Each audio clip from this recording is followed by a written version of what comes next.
ভক্তদের আমন্ত্রণ জানিয়ে মায়াপুর লাইভ টক শোতে আলোচনা পরিচালনা করেন। এছাড়াও তিনি বিশ্বব্যাপী ভক্তদের জন্য একটি পেশাদার ভক্তিভিত্তিক মেট্রোমনি সেবা প্রদান করেন এবং ভক্তদের বিবাহ সংক্রান্ত পরামর্শদাতা হিসাবে গাইড করেন কাজ করেন। তিনি মায়াপুর টিভির হিন্দি প্রচার বিভাগে একজন সমন্বয়কারী। হরি বল, হরে কৃষ্ণ। প্রভু আপনার শ্রীচরণে।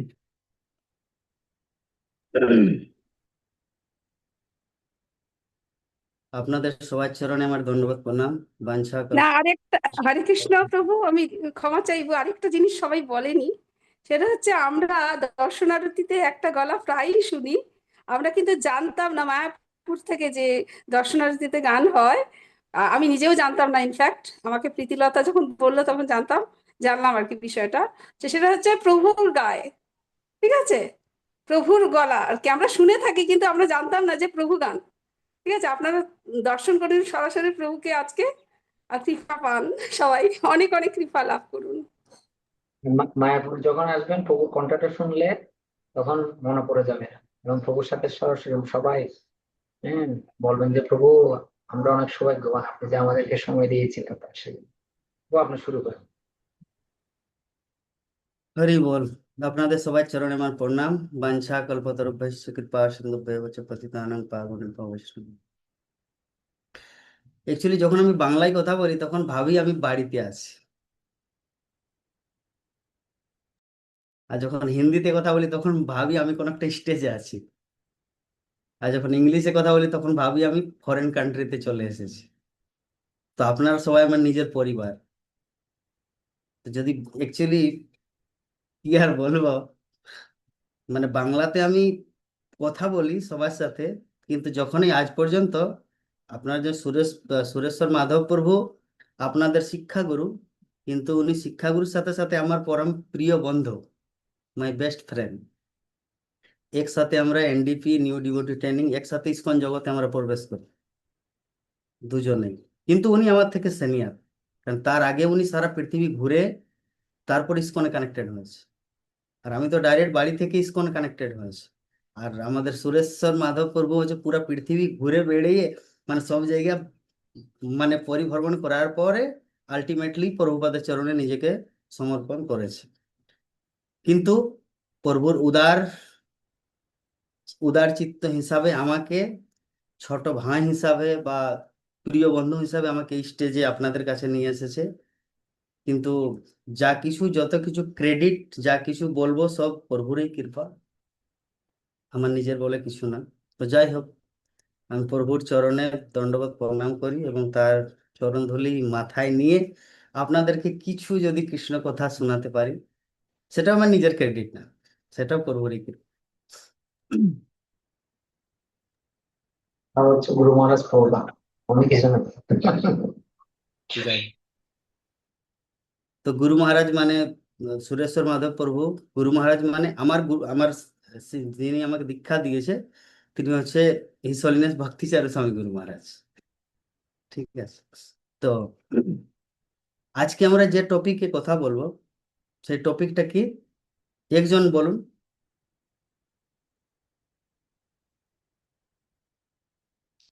জন্য হাত তুলে বলুন আজকে ক্লাসের বিষয়বস্তু কি ছিল।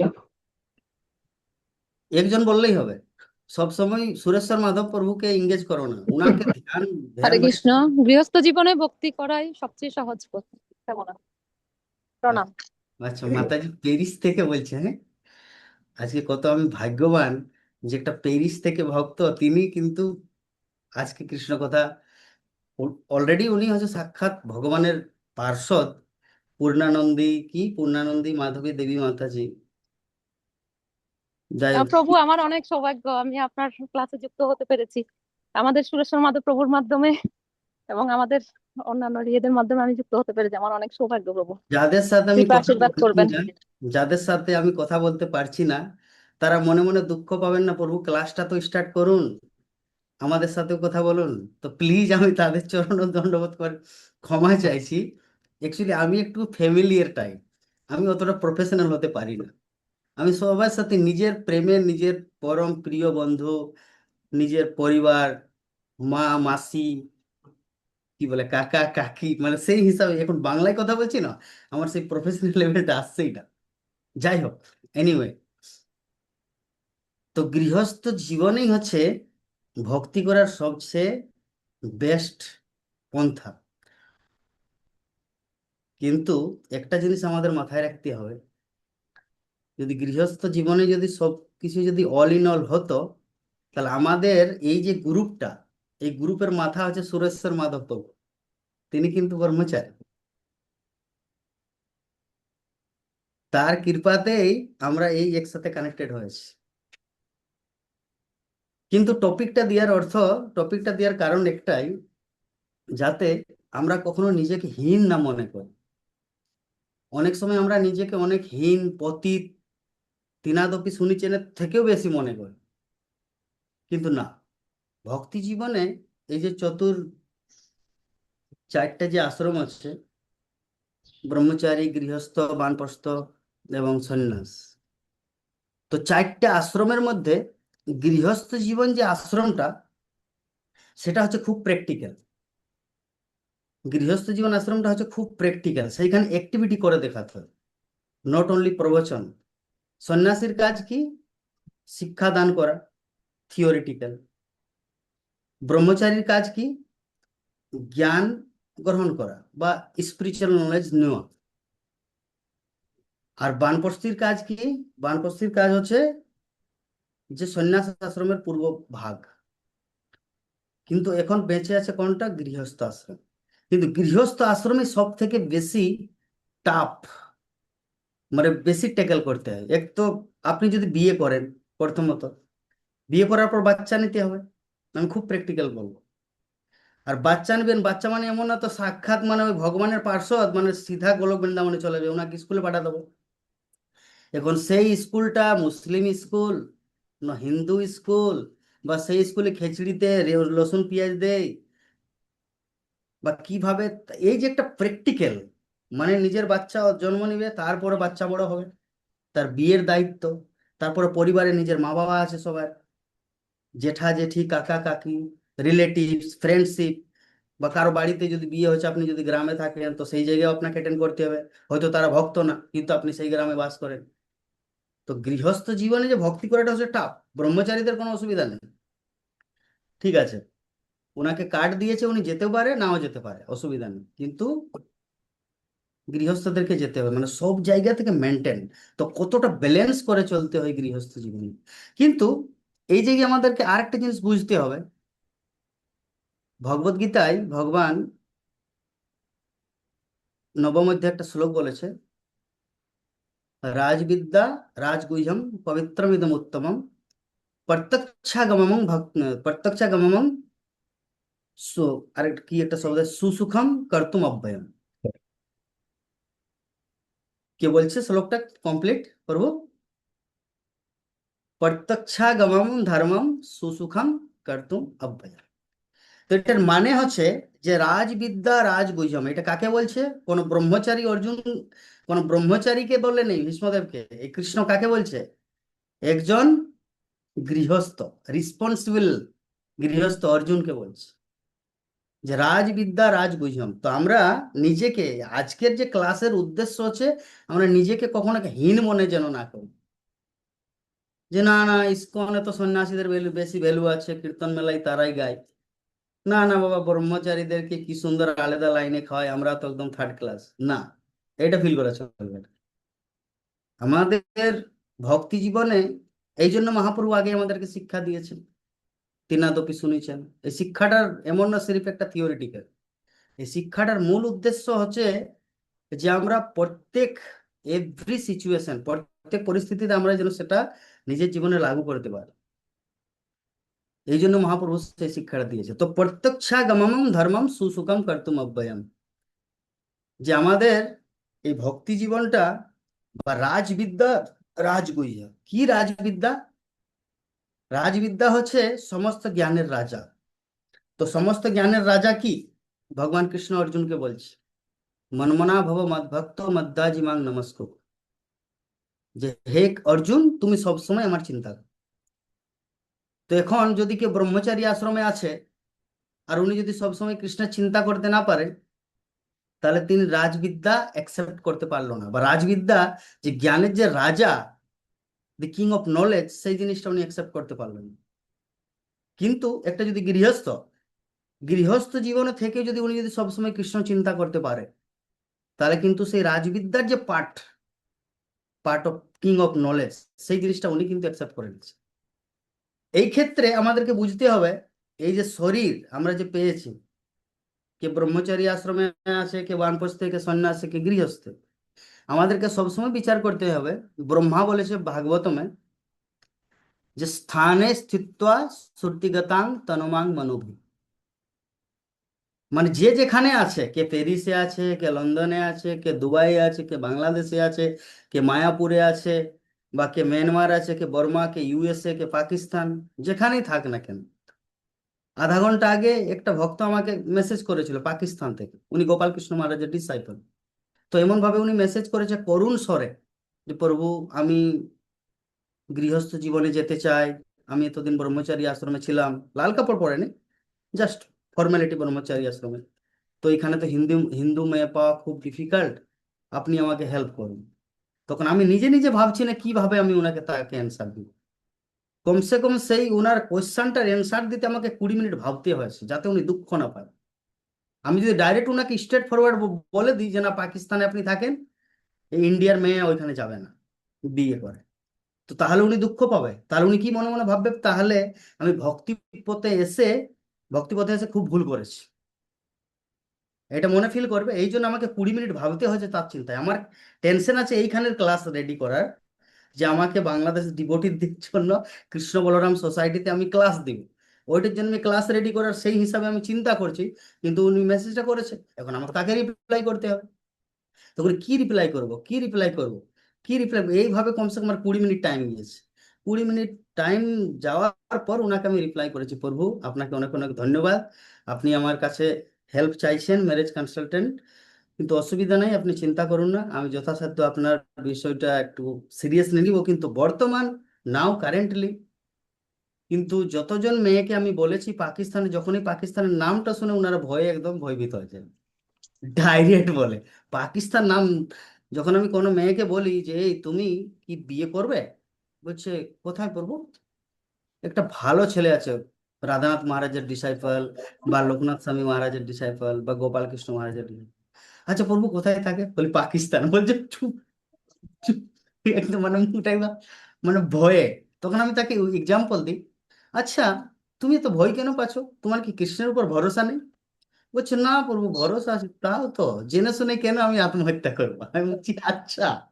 তখন আমি তাকে এক্সাম্পল দিই যে যখন শিল প্রভুপাদ ইসকন ইস্টাবলিশ করে, তো 1973-তে, যখন রাশিয়া রাশিয়া এমন কান্ট্রি, ওই সময় মানে কৃষ্ণ ভক্তি লাইক কিছুই ছিল না এখানে। তো শিল প্রভুপাদ একজনকে বলল এক কাজ করো, যে একজন ডিসাইপলকে বলল যে তুমি রাশিয়া চলে যাও প্রচার করার জন্য। তো উনি প্রভুপাদের বাক্য as it is, no any argument, মানে কিছু আর্গুমেন্ট না করে সিধা চলে গেছে রাশিয়া। তারপরে কিছুদিন পরে লেটার পেয়েছে, 2-3 মাস পরে, যে খুব কষ্ট, ভালো খাওয়া দাওয়া হচ্ছে না, প্রচার কেউ শুনতে চাইছে না কৃষ্ণ কথা, তাহলে কিভাবে কি করা যায়। তো প্রভুপাদ যে যে কোনো ভাবে মস্কো চলে গেছে, মানে রাশিয়ার রাজধানী হচ্ছে মস্কো। তো কিছু ভক্ত তার সাথে ছিল, একটা মেয়েও ছিল তার সাথে, প্রভুপাদের সাথে কয়েকজন মেয়েও ছিল। তো ওই যে একা ভক্তটা ছিল এতদিন রাশিয়াতে, তো প্রভুপাদ ডাইরেক্ট বললো এই যে আমাদের একজন ভক্ত আছে এখানে প্রচার করছে, কৃষ্ণের বাণী প্রচার করছে, তো তোমাদের মধ্যে কেউ কি আছে এনাকে কৃষ্ণ সঙ্গ বা সাধু সঙ্গ দেওয়ার জন্য, তাহলে হাত উঠাও। তো একটা মেয়ে হাত উঠিয়েছে আর বলছে প্রভুপাদ বলুন কি করতে হবে। বলছি ইনার সাথে বিয়ে করো, ইনাকে তুমি বিয়ে করো।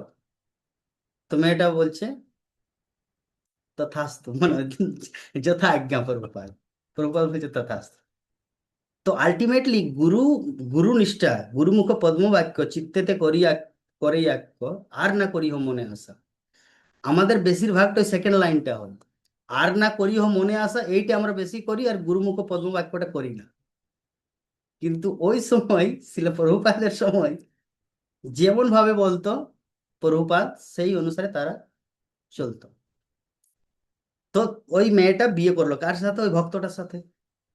এই মেয়েটা যখন প্রভুপাদের সাথে ছিল, সারা জগৎ ঘুরে বেড়াতো প্রভুপাদের সাথে। কবে রাশিয়া, কবে লন্ডন, কবে আমেরিকা, কবে অস্ট্রেলিয়া, কবে ইন্ডিয়া। কিন্তু প্রভুপাদ বলেছে ইনার সাথে থাকো, ইনাকে বিয়ে করো। আর কমিউনিস্ট কান্ট্রি দ্যাট টাইম, 1973। তো মেয়েটা প্রভুপাদের বাক্যটা, গুরুমুখ পদ্ম বাক্য অ্যাকসেপ্ট করে নিল, আর ওনার সাথে বিয়ে করে নিল, ওনার সাথে ঘর সংসার করছে। আলটিমেট উদ্দেশ্যটা কি? কৃষ্ণ মানে যে কৃষ্ণ কনসাসনেস প্রচার করা, কৃষ্ণ কথার বিস্তার বা ইস্কনের এস্টাবলিশ করা ওইখানে। তো ওইখানে কোনো ব্রহ্মচারী ছিল না, একটা গৃহস্থ আর একটা মানে মানে বহু মানে স্ত্রী আর পুরুষ, মানে হাজব্যান্ড এন্ড ওয়াইফ, দুজন। তো আজকে আমাদের টপিক কি? বারবার আমি রিমাইন্ড করে দিচ্ছি, আজকের টপিক কি? গৃহস্থ জীবনে, বলতে হবে না মুখে, মনে মনে ধারণ করুন, গৃহস্থ জীবনেই ভক্তি করার সবচেয়ে সহজ পন্থা। লন্ডনের ঘটনাও হয়তো আপনারা শুনেছেন, বা অনেকবার সুরেশ্বর মাধব প্রভু আপনাদেরকে শুনিয়েছে, যে আমেরিকায় যখন প্রচার হয় তখন প্রভুপাদ ভাবছে যে যেমন সারা পৃথিবীর মেন সেন্টার বা মেন সিটি হচ্ছে নিউ ইয়র্ক, আমেরিকা, তো তেমনি লন্ডনও সেই সময় একটা বৃহত্তম আকারে সিটি বা মেন সিটি ছিল। এখন তো হয়তো লন্ডন একটু ভিখারি টাইপ হয়ে গেছে, মানে তার সেই সময়ের কথা বলছে। ওই সময় লন্ডন কিন্তু খুব, যখন ব্রিটিশ রাজ চলতো, ঠিক আছে, তো লন্ডন, তো প্রভুপাদ ভাবছে কিভাবে লন্ডনে প্রচার করা যায়। তো প্রভুপাদের এই মনোভাবটা তিনজন বুঝতে পেরেছে। কে কে? মুকুন্দ দাস, গুরুদাস, আরেকটা আরেকটা কি প্রভু? মুকুন্দ দাস, গুরুদাস, আর শ্যাম শ্যাম সুন্দর আর মালতী মাধবী। শ্যাম সুন্দর, শ্যাম সুন্দর, মুকুন্দ দাস এন্ড গুরুদাস। একজনের স্ত্রীর নাম মালতী, একজনের স্ত্রীর নাম যমুনা, আরেকজনের কি একটা, ঠিক আছে যাই হোক। তো তিনজন কাপল, মানে স্ত্রী, স্বামী স্ত্রী, তারা লন্ডন গিয়েছে। তো লন্ডন গিয়েছে, তো লন্ডনে গিয়ে এখন প্রচারটা কিভাবে স্টাবলিশ করবে? ওইখানে কোনো ব্রহ্মচারী যায়নি, কিন্তু কোনো সন্ন্যাসীও যায়নি। তার আগে ভক্তি সিদ্ধান্ত সরস্বতী ঠাকুর দুজন ব্রহ্মচারীকে পাঠিয়েছিল, তার আগে, অনেক দিন আগে, ইস্কন স্টাবলিশ হওয়ার আগে। তো তিনজন গিয়েছে। তো সেইখানের একটা বেস্ট বা সব থেকে ফেমাস পার্সন ছিল জর্জ হ্যারিসন। জর্জ হ্যারিসন হয়তো আপনারা নাম শুনেছেন, সবাই তো কৃষ্ণ বই পড়ে রাত্রে। তো কৃষ্ণ বই পড়ার আগে যে একজন যে দুটা লাইন যিনি লিখেছে, তিনি হচ্ছে সেই জর্জ হ্যারিসন। যে সবাই কৃষ্ণকে খোঁজ করছে, কিন্তু জানে না উনি কৃষ্ণকে খোঁজ করছে। প্রথম লাইন আপনারা কৃষ্ণ বইটা পড়বেন, আর কৃষ্ণ বই পড়ার যে প্রথম যিনি স্টেটমেন্ট দিয়েছে সেটা হচ্ছে জর্জ হ্যারিসন। আচ্ছা, প্রথম লাইনে যিনি লিখছে যে সবাই আমরা কৃষ্ণকে খোঁজ করছি, we are searching, we are searching everyone two Krishna, but we don't know who is Krishna. মানে বিষয়বস্তুটা উনি লিখার উদ্দেশ্য হচ্ছে, মানে কৃষ্ণ মানে আনন্দ। উনি মানে পরের সেটা ডিসক্রিপশন দিচ্ছে, কৃষ্ণ মানে আনন্দ। আর সবাই কিন্তু আনন্দের খোঁজে আসে, কিন্তু সেই জানে না যে আনন্দর যে উৎসটা কি। সেই আনন্দের উৎসটা হচ্ছে কৃষ্ণ। তো আলটিমেটলি এভরিওয়ান সার্চিং কৃষ্ণ, মানে সবাই কৃষ্ণকে খোঁজ করছে কিন্তু জানে না, এই হচ্ছে বিষয়টা। সেইখান থেকে ওনার স্টেটমেন্ট। তো সেই জর্জ হ্যারিসন এমন একটা সঙ্গীতকার ছিল, যেমন আমাদের ফিল্মি জগতে সঙ্গীতকারকে আর ডি বর্মন, লক্ষ্মীকান্ত প্যারেলাল, নাদিম শ্রবণ, যতীন ললিত, বিভিন্ন ধরনের। তো সেই সময়কার 1970 দশকে মিউজিক, তার মিউজিক, তার যে সঙ্গীত, মানে সারা পৃথিবী মাতিয়ে উঠেছিল। তো সেই একটা মহান ব্যক্তির সাথে দেখা করতে গিয়েছিল এই তিনজন, শ্যামসুন্দর, মুকুন্দার, গুরুদাস। তো এমন ভাবে ওনার সাথে কমিউনিকেট করে, মানে দেখাটা এইভাবে হয়, ওনার অফিসের বাইরে বসে আছে তিনজন। তো ওনার যে ম্যানেজার বা বাকি যে ক্লার্ক, তারা অতটা ভ্যালু দিচ্ছে না। মানে সবাই ধুতি পরে আছে, ধুতি শাড়ি পরে আছে। লন্ডনে তো কি আধা আধা প্যান্ট পরে থাকা মানুষ, ঠিক আছে, কিন্তু এই ধুতি শাড়ি মানে কোনো একটা ফকির, হয়তো কোনো ফকির।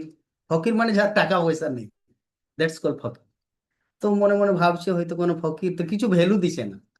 তো আলটিমেটলি যখন জর্জ হ্যারিসন যখন অফিস থেকে বেরিয়ে তার নিজের বা রেস্টুরেন্ট বা কোথাও প্রসাদ পাওয়ার জন্য যাচ্ছে, মানে খাবার জন্য, নট প্রসাদ, তখন তাদেরকে তিনজনকে সোফায় বসতে দেখছে, মানে বাইরে।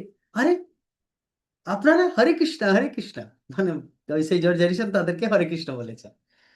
তো একটা এত বড় মালিক যে সারা পৃথিবীতে মন ভুলিয়ে দিয়েছে, সেই মানুষটা তাদেরকে হরে কৃষ্ণ বলছে। তো বাকি ক্লার্ক যত স্টাফ তারা তখন আশ্চর্য, বাবা রে, ইনারা তো, আমি ভাবছিলাম ইনারা কোনো থার্ড ক্লাস ফকির, কোনো টাকা পয়সা কিছুই না, ইনারা তো মহান। মানে হাত জোড় করে আমাদের জর্জ হ্যারিসন তাকে বলছে Hare Krishna, that means something is good. তখন তাদেরকে ভালোভাবে আপ্যায়ন করলো, কি সুন্দর নাস্তা, সুন্দরভাবে তাদের একটা মিটিং এর ব্যবস্থা করলো। তো মিটিং এর ব্যবস্থা ওই সেই কথার মধ্যে জর্জ হ্যারিসন বললো, আমি লস অ্যাঞ্জেলিসে গিয়েছিলাম যখন আমেরিকাতে, তো সেই সময় তোমাদের নগর সংকীর্তন আমি দেখেছিলাম। মানে তোমাদের ইসকন ডিউটি করছে, নগর সংকীর্তন করছিল, তো সেই নগর সংকীর্তন দেখেছিলাম।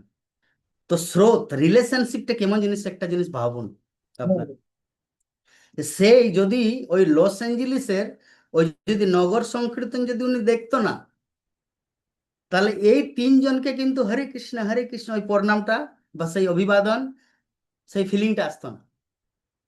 তো প্রভুপাদের যে ভিউ, মানে আমরা ভাবি যে প্রভুপাদ কীর্তন মেলা কেন স্টার্ট করলো, মানে কি প্রভুপাদ তো কীর্তন মেলা স্টার্ট করেন, সেটা সচিদানন্দ মহারাজ স্টার্ট করেছে। যে সর্বণ উৎসব কেন হয়েছে, আমাদের গৌর পূর্ণিমা ফেস্টিভ্যাল মায়াপুরে এত বড় রূপে কেন মানানো যায়, আরে বাবা সবটার একটা উদ্দেশ্য আছে, তোমরা সেটা জানবে না। আমাদের নেরো মাইন্ড, তো আমরা ওটা ওই সেই ব্যাঙের দিমাগ, আমাদের ব্যাঙ মানে জানো, ব্যাঙ মানে তো সবাই চিনে, সবাই তো বলে ব্যাঙ।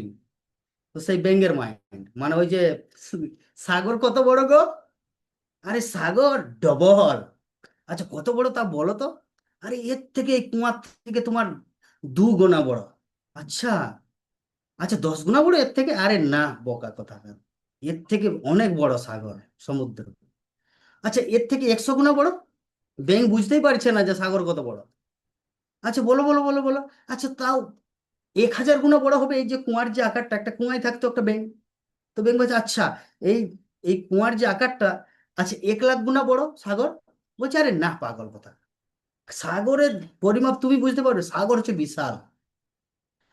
তো ইসকনের যে ফিলোসফি ছিল প্রভুপাদ দিয়ে গেছে, সেটা হচ্ছে সাগরের ফিলোসফি।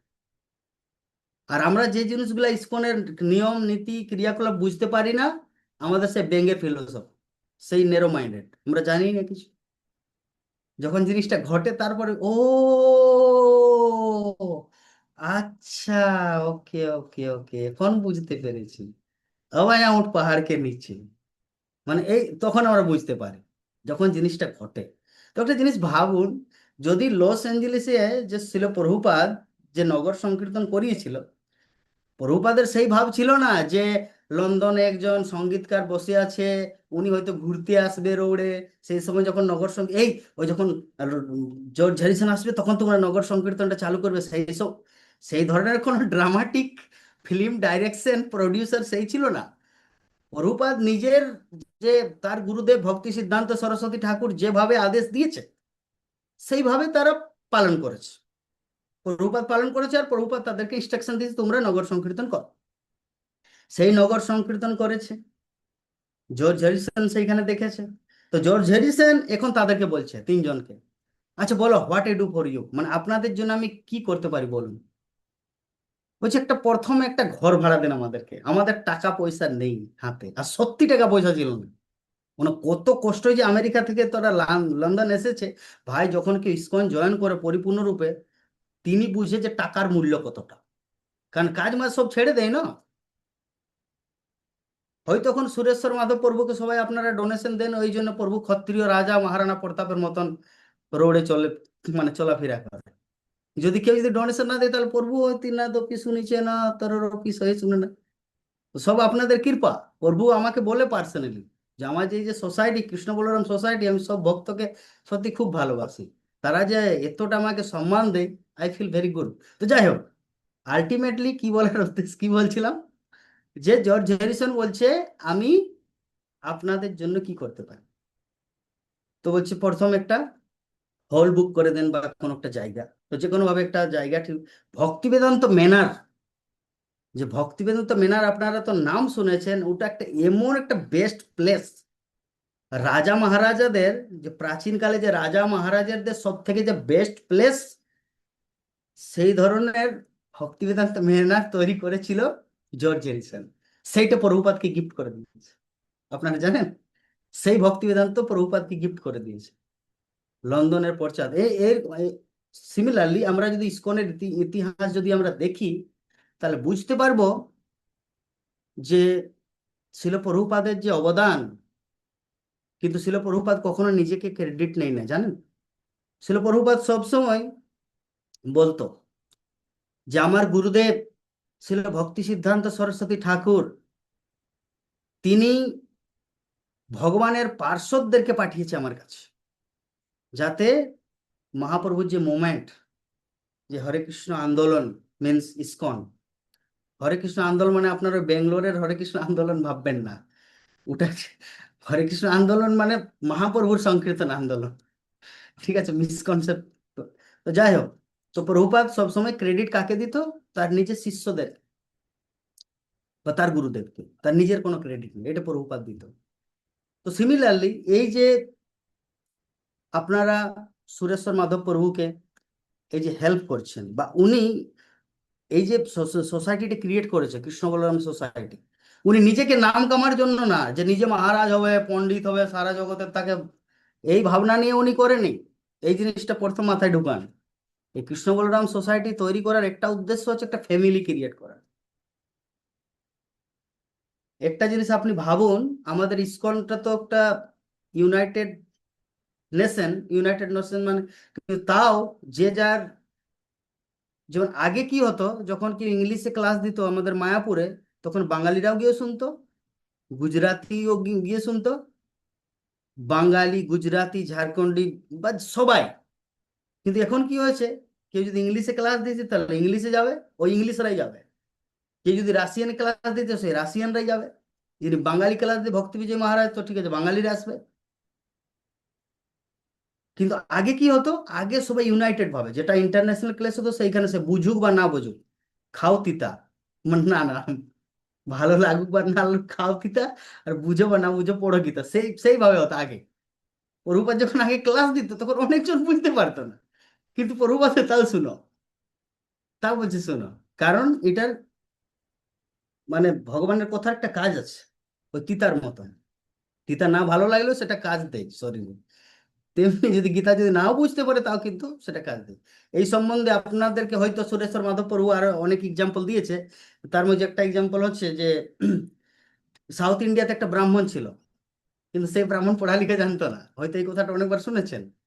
গীতাটা কিভাবে, যেমন ধরুন এটা গীতা এক্সাম্পল, এটা ধরুন গীতা, তো গীতার যদি উপরে যদি লেখা আছে ভগবত গীতা, তো এইভাবে উনি পড়তো, মানে জানি না না পড়ালেখা।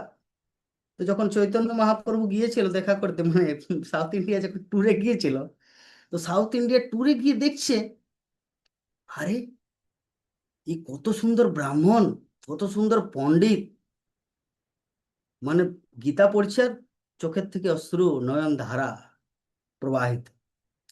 তখন মহাপ্রভু বলছে, দেখো দেখো দেখো কত সুন্দর উনি ভগবত গীতা পড়ছে। তখন দূর, উনি পড়তেই জানে না, মহাপ্রভুকে বলছে উনি তো মূর্খ, উনি তো অনপড়। বলছে না, এটা হতেই পারে না, আরে কি গীতা পড়ে পড়ে কান্না করবে নাকি? হাউ ইজ ইট পসিবল, কিভাবে এটা সম্ভব? তো চলো গিয়ে তাহলে জিজ্ঞাসা করি। তো হে ব্রাহ্মণ, এই যে আপনি পড়ছেন ভগবত গীতা, কোন ইনসিডেন্টটা আপনাকে এত ভালো লেগেছে যে আপনার চোখের থেকে অশ্রুধারা পুলকিত নয়ন, আহ আপনি বলুন। তখন মহাপ্রভুকে বলছে ওই ব্রাহ্মণ, তিনাদপি শুনেছেন, কি বলছে, মহাশয় সর্বপ্রথম আপনাকে একটা জিনিস জানাই, আই এম ইলিটারেট পার্সন, মানে আমি একটা মূর্খ, আমি অনপড়, আমি জানি না কিছু, পড়াশোনা কিছুই জানি না, ও আ ক খ এবিসিডি কিছুই জানি না। কিন্তু কি করা যায়, যখনই আমি এই মূর্তিটা দেখি, যে কৃষ্ণ যে অনন্ত কোটি বিশ্ব ব্রহ্মাণ্ডের মালিক, তার সখা অর্জুন, অর্জুন হচ্ছে জীবাত্মা আর কৃষ্ণ হচ্ছে পরমাত্মা, অনন্ত কোটি বিশ্ব ব্রহ্মাণ্ডের মালিক। তো কতটা ভালোবাসে তার বন্ধুকে বা জীবাত্মাকে, যে তিনি নিজেকে রথের ড্রাইভার, পাইলট, ড্রাইভার হয়ে গেছে। তাহলে কতটা ভালোবাসে জীবকে। তো তখন ব্রাহ্মণ বলছে যে ভগবান কৃষ্ণ একটা জীবকে এতটা ভালোবাসে, তো সিমিলারলি আমাকেও ভালোবাসে। তো এই যে অর্জুনের রথের ড্রাইভার হয়েছে উনি, এই লীলাটা দেখিয়ে দিয়েছে। তো আমি এই লীলাটা দেখে, এই চিত্রটা দেখে আমার কান্না পায়, সবসময় আমার চোখ থেকে অশ্রুপাত হয় যে হে কৃষ্ণ তুমি কত করুণাময়, হে কৃষ্ণ করুণা সিন্ধু দীনবন্ধু জগৎপতে গোপেশ গোপিকা কান্ত রাধা কান্ত। তো এই যে করুণাময় কৃষ্ণ, অনন্ত কোটি বিশ্ব ব্রহ্মাণ্ডের মালিক। আহ, তো আলটিমেটলি বলার ভাব কি, এই এই এক্সাম্পলটা কেন দিলাম প্রভু, আমি ভুলে গেলাম কিন্তু কোন গলিতে কোন দিকে ড্রাইভিং করছিলাম। এই এক্সাম্পলটা কেন দিলাম বরং, মনোভাব, হ্যাঁ আমাদের মনোভাব, পুরো একটু ভালোভাবে এক্সপ্লেন করে বলুন। আমাদের মনোভাবটা কেমন হওয়া উচিত। হ্যাঁ, আমাদের মনোভাবটা হচ্ছে না না, তাও আমি বুঝতে পারছি না, আমি ভুলে গেলাম কিন্তু কি জন্য না এক্সাম্পল। ওই ওই যে অশিক্ষিত ব্রাহ্মণ গীতা পড়ছিল সেখান থেকে। তার আগে, তার আগে কি বলেছিলাম, লন্ডনের। লন্ডনে, লন্ডনে যে আপনার মাতাজিরা যে প্রচার করেছেন, ইয়েস, গুরুদেব আদেশ পালন করেছেন, তো ইয়েস, এইটার সাথে এটা আপনি উদাহরণ দিয়ে বুঝে দিয়েছেন যে খ্রিস্টান মানে শরণাগত কতটুকু গুরুদেবের প্রতি। ইয়েস। তো আলটিমেটলি যেটা বলার ভাব যে কিবা বিপ্র কিবা নিয়াসী শূদ্র কেড়ে নয়, যেই কৃষ্ণ তত্ত্ববেত্তা সেই গুরু হয়। আমাদেরকে সর্বপ্রথম একটা জিনিস বুঝতে হবে যে আহ আমরা সবসময় কিন্তু স্টুডেন্টও না, আর সবসময় আমরা টিচারও না, এই জিনিসটা বুঝতে হবে।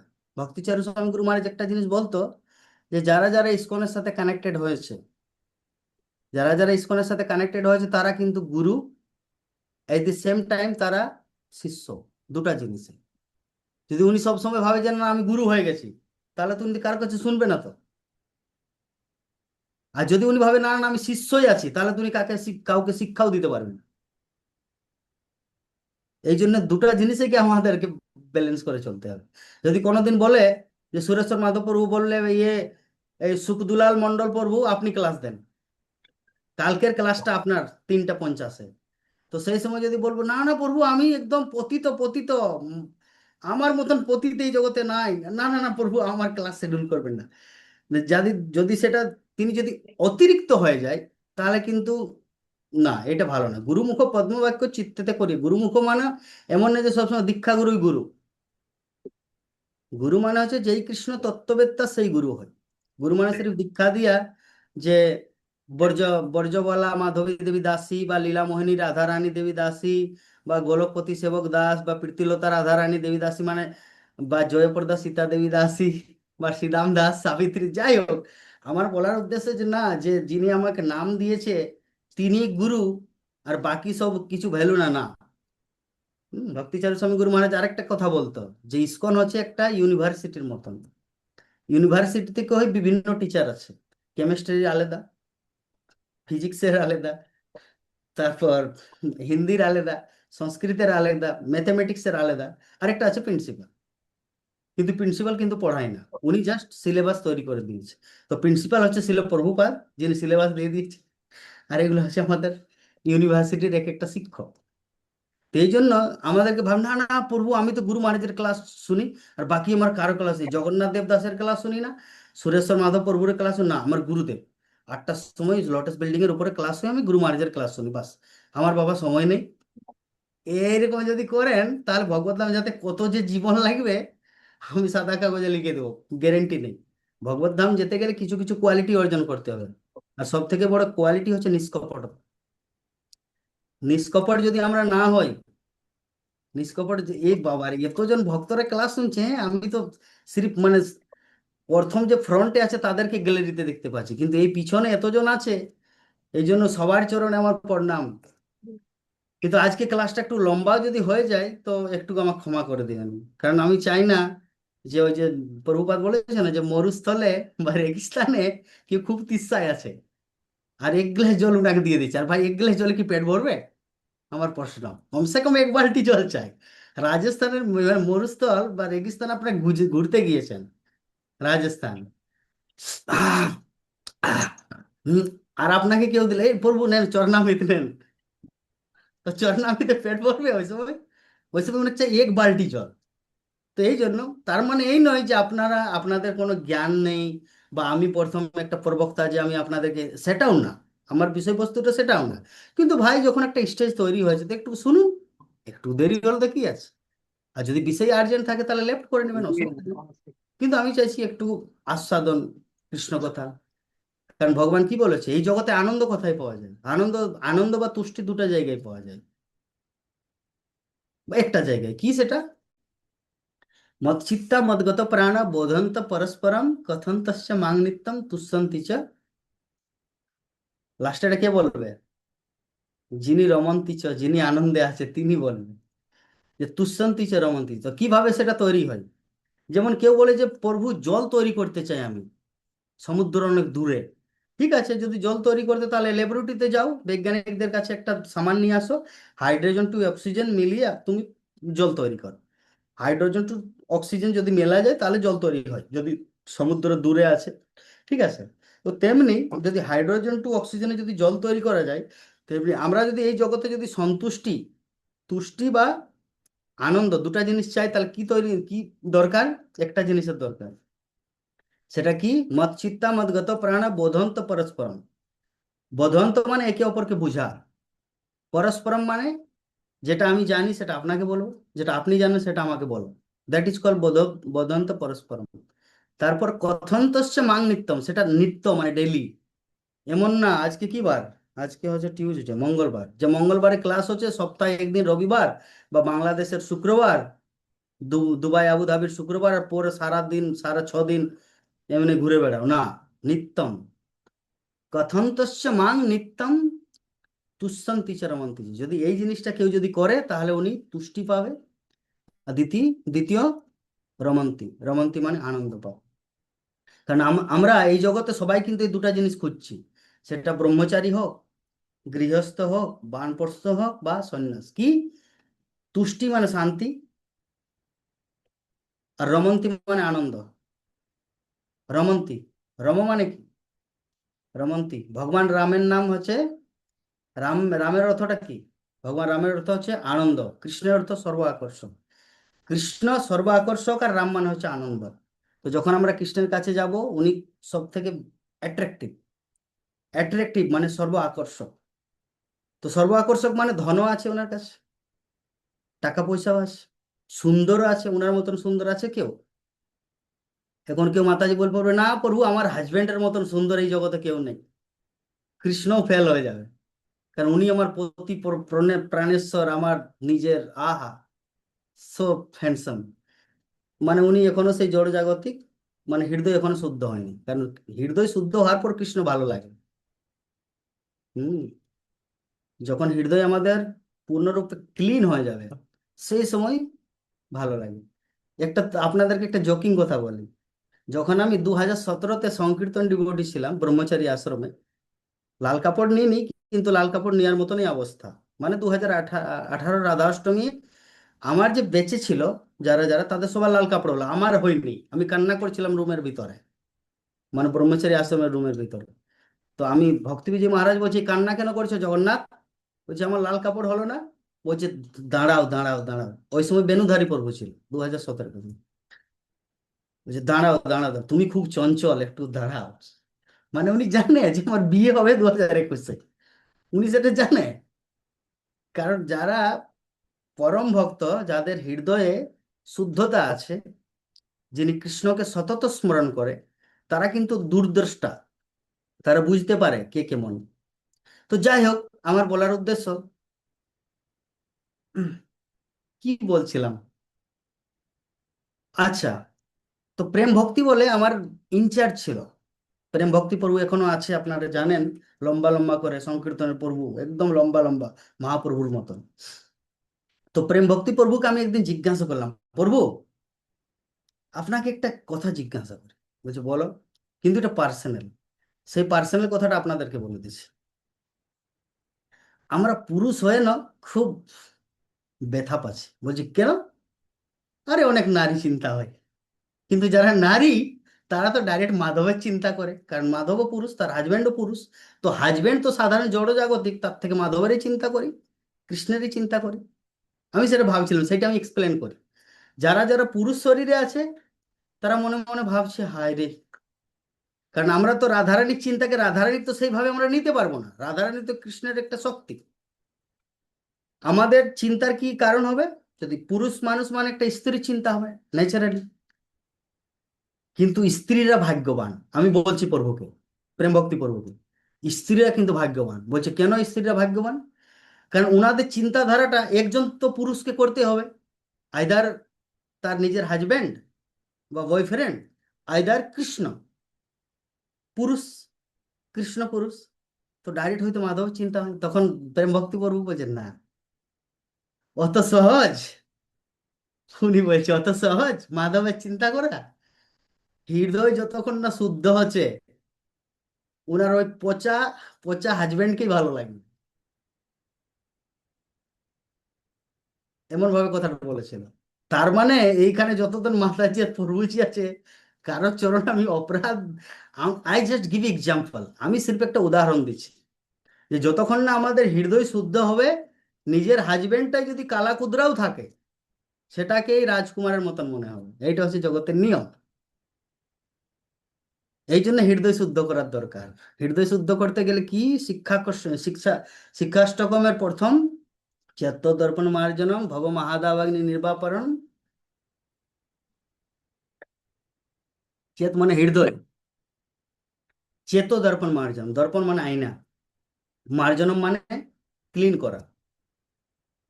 প্রথম ভক্তি জীবনের প্রথম চেত দর্পণ মার্জনম, এইটা যদি হয় তাহলে সবকিছু হবে। আমরা একটা জিনিস জানি, ষড়রিপু আছে না, কি কি জানেন? কাম, ক্রোধ, লোভ, মোহ, মদ, মাৎসর্য। আর রূপ গোস্বামী 6টা ইনস্ট্রাকশন দিয়েছে আমাদের ভক্তি জীবনে উন্নতি করার জন্য। কি? वाचो वेगम मनस क्रोध वेगम जिह्वा वेगम उतर उपस्थ वेगम एतान वेगान जो विशत ধীর সর্বাম পিমাং পৃথিবীং সশিষ্যা। মানে এটার মানে কি? যে বাচো বেগম মানে মুখে বলা, এ বকর বকর বকর বকর, বাচো বেগম। জিহ্বা বেগম, উদর, উদর মানে পেট। উপস্থ বেগম, উপস্থ মানে জননাঙ্গ। এই যে 6টা বেগ আছে, তো প্রথম স্টার্টিংটা কোথা থেকে হচ্ছে?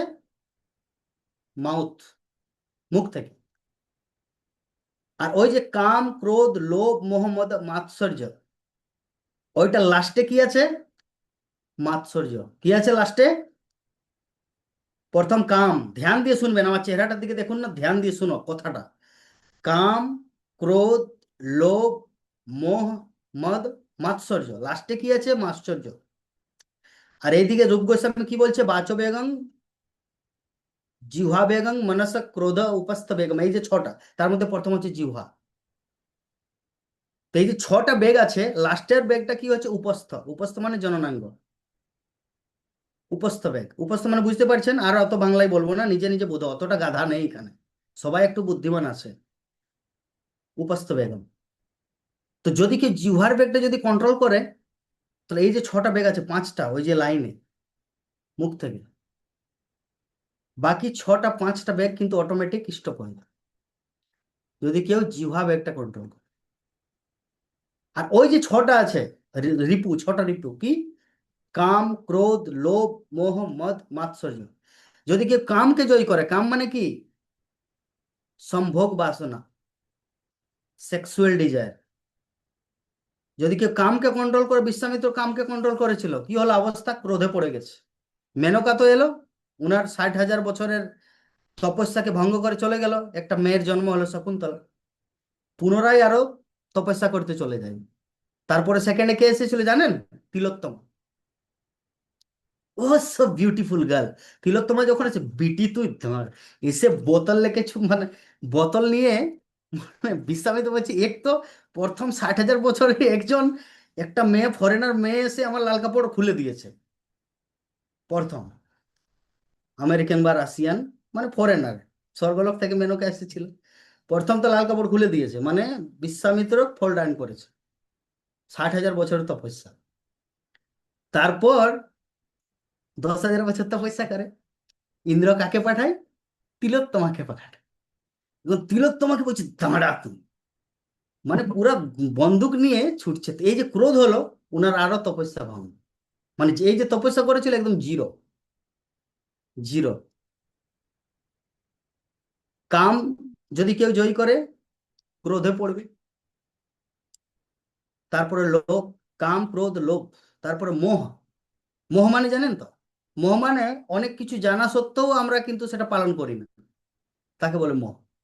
কাম, ক্রোধ, লোভ, মোহ। তারপরে মদ। মদ মানে আমি মায়াপুরে থাকি, জানেন আমাকে কে আমি, চিনেন, এই হচ্ছে মদ।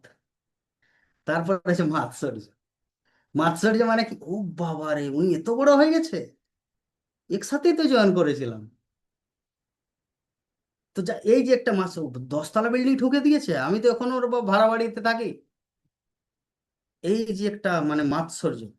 তো যদি কেউ মাৎসর্যকে অ্যাকসেপ্ট করে নেয়, যদি কেউ মাৎসর্যকে যদি জিততে পারে, তাহলে উনি কামও জিতবে, ক্রোধও জিতবে, লোভও জিতবে, মদ আর মোহ, এই 5টাকে জিতে নেবে যদি কেউ মাৎসর্য জিততে পারে। মাৎসর্য মানে ঈর্ষা, সরল ভাষায়। বুঝতে পারছেন কি বলছি? মাৎসর্য মানে হচ্ছে ঈর্ষা। যদি কেউ ঈর্ষাকে জিতে নেয়, তাহলে এই যে 6টা রিপু আছে আমাদের, 5টা রিপু অটোমেটিক্যালি তারা পরাস্ত হয়ে যাবে যদি আমরা ঈর্ষাকে জিতি, যদি আমরা নির্মৎসর হই। এই জন্য শ্রীমদ্ ভাগবতমে বা ভক্তি জীবনে প্রবেশ করার জন্য আমাদেরকে একটা কোয়ালিটি লাগে। সেই কোয়ালিটিটা কি জানেন? এইটা এখন আপনি নোট ডাউন করতে পারেন। সেটা হচ্ছে নির্মৎসরতা। পরমো নির্মৎসরণাম সতাম বেদম বাস্তবম বস্তু শিবলম তাপত্রণ উন্মূলনম। পরমো নির্মৎসরণাম। পরম, এই ভাগবতম কাদের জন্য? ভাগবতম মানে গ্রন্থ 18,000 শ্লোক না। ভাগবতম মানে ভক্তি রাজ্যে প্রবেশ।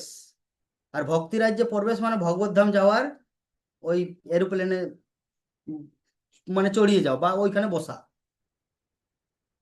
তো কার কোয়ালিটি আছে? পরমো নির্মৎসরণাম সতাম। সতাম মানে সাধু পুরুষ। সতাম মানে সাধু পুরুষ। তো আমাদের কোয়ালিটি, এই জন্য আজকের যে ক্লাসের উদ্দেশ্য, আজকের ক্লাসের উদ্দেশ্য হচ্ছে আমাদের ইন্টারনালি পিউরিফাই করতে হবে। এক্সটার্নালি পিউরিফাই, ও উনি লাল কাপড়, ওনাকে দণ্ডবোধ, হরে কৃষ্ণ প্রভু দণ্ডবোধ প্রণাম, আপনাকে দেখেছিলাম চট্টগ্রামে, দণ্ডবোধ প্রণাম, ওই প্রবর্তক মন্দিরকে দেখা হয়েছিল, হরে কৃষ্ণ প্রভু। এই যে হয়েছে এক্সটার্নাল, এটা কি এক্সটার্নাল, মানে এক্সটার্নাল মানে বাহিরি। মানে ইন্টারনাল মানে কি? যদি কেউ ইসকনে কালকে এসেছে, কালকে থেকে হরিনাম জপ করছে, উনি অনলি 1 ডে এগো, উনি সন্ন্যাসীও না কিছুই না, জাস্ট জপমালা নিয়েছে, তাকেও সম্মান দিতে হবে। যদি সেইটা যদি করতে পারেন, তাহলে কিন্তু এই যে পরম নির্মৎসরণাম সদম, তাহলে ভক্তি রাজ্যে প্রবেশ হবে। আর ভক্তি রাজ্যে প্রবেশ মানে ভগবত ধামে প্রবেশ। মহাপ্রভুর একটা পার্ষদ ছিল, তার নাম ছিল মুকুন্দ। আপনারা হয়তো জানেন, বা সুরেশ্বর মাধব প্রভু অনেকবার এই কথাটা শুনিয়েছে আপনাদেরকে, তাও একবার রিপিট করি। মহাপ্রভুর একটা সেবক ছিল, তার নাম ছিল মুকুন্দ। আচ্ছা প্রভু, আমাকে ইন্ডিকেশন দিয়ে দিবেন কখন সময় শেষ হবে, হ্যাঁ? এখন একটু বলি, তারপর ইন্ডিকেশন দিয়ে দেবেন।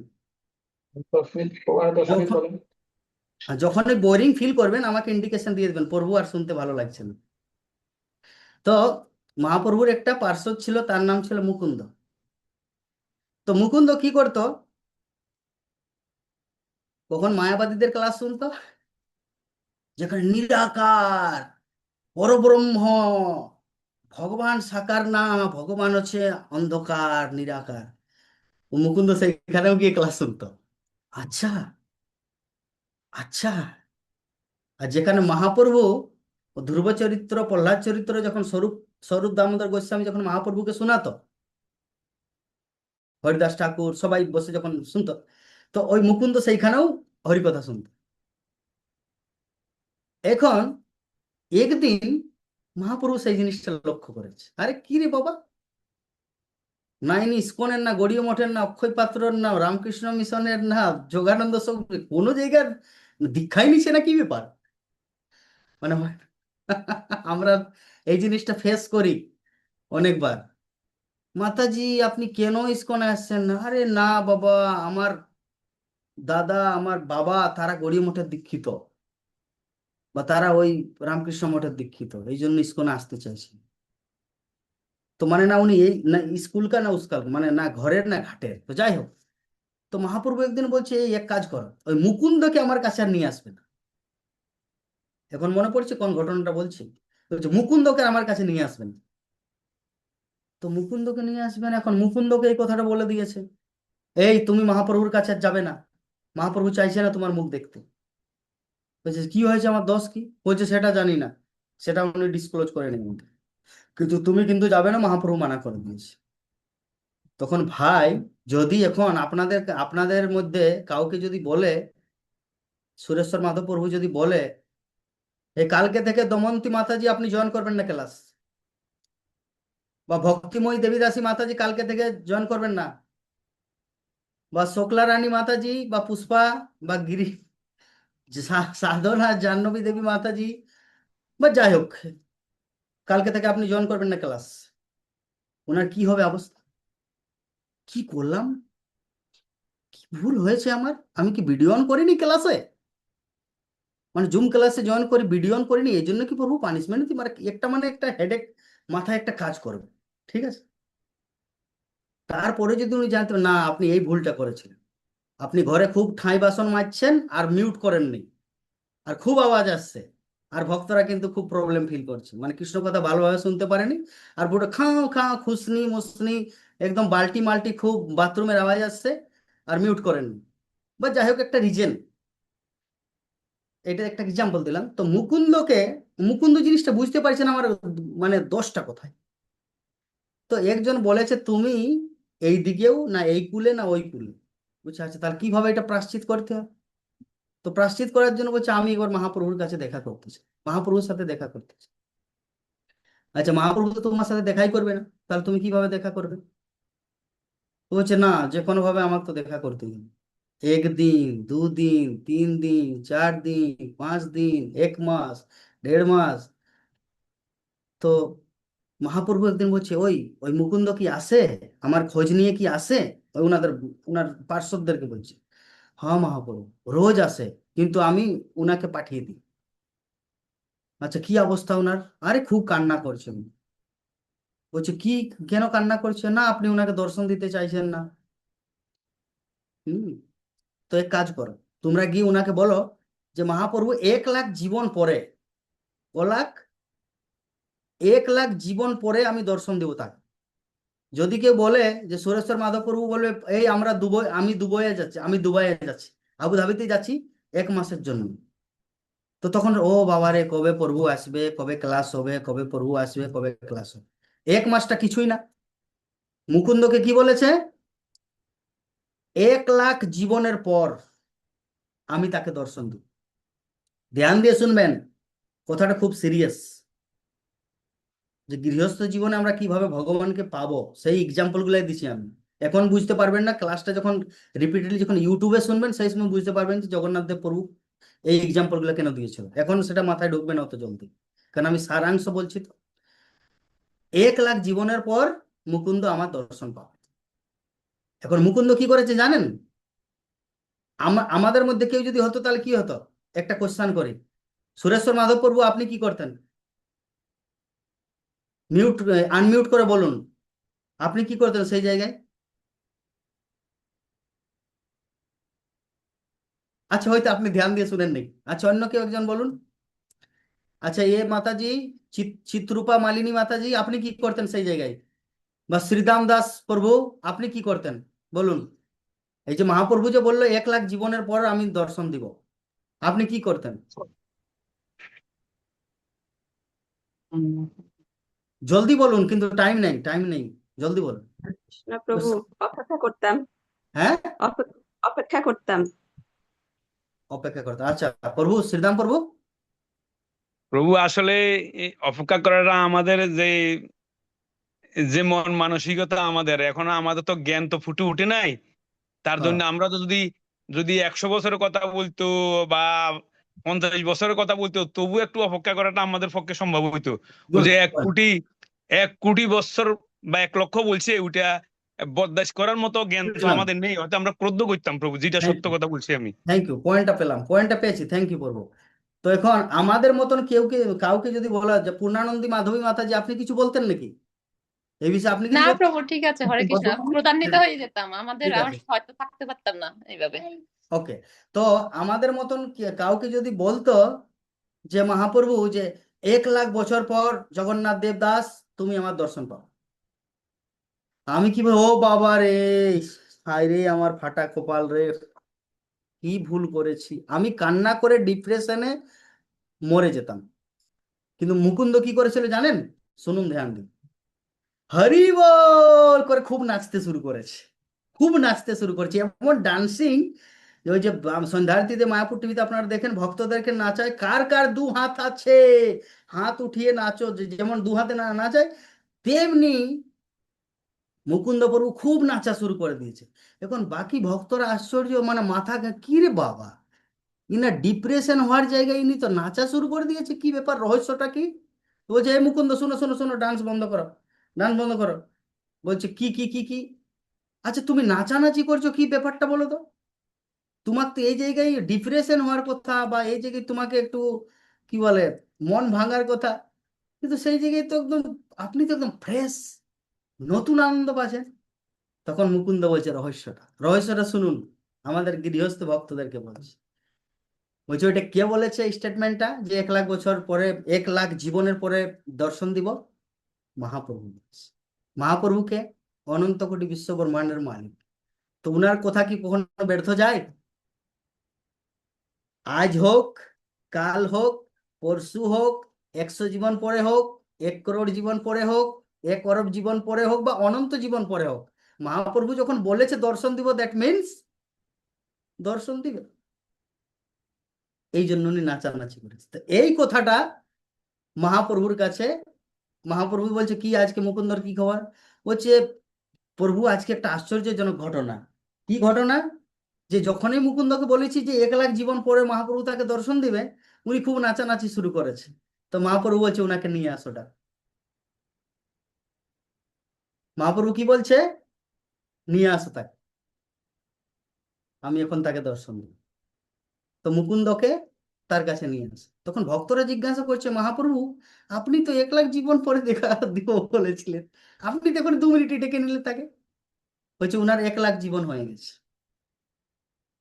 এটার ইন্টারনাল মিনিংটা এখন বুঝতে পারবেন না, এখন একটু কোশ্চেন অ্যান্সার নিব। তো এটার সারাংশটা 1 মিনিট, এই সারাংশটা হচ্ছে কি, আমরা অনেক সময় অনেক পতিত ভাবি, কিন্তু মহাপ্রভু কি পতিত পাবন হেতু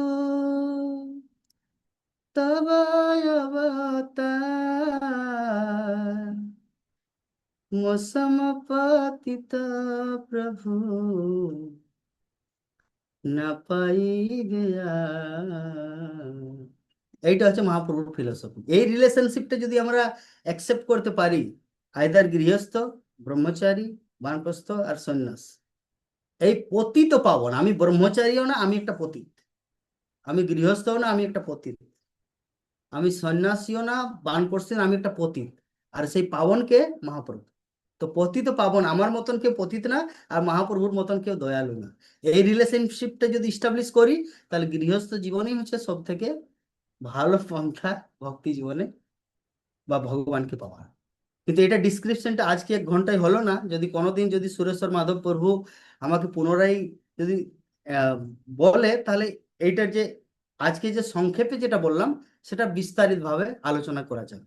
এখন যা যা কোশ্চেন আসবে সেটার অ্যান্সার দিয়ে প্রভু ইউ ক্যান প্রসিড না। কোনো প্রশ্ন থাকলে হ্যান্ড রাইজ করুন।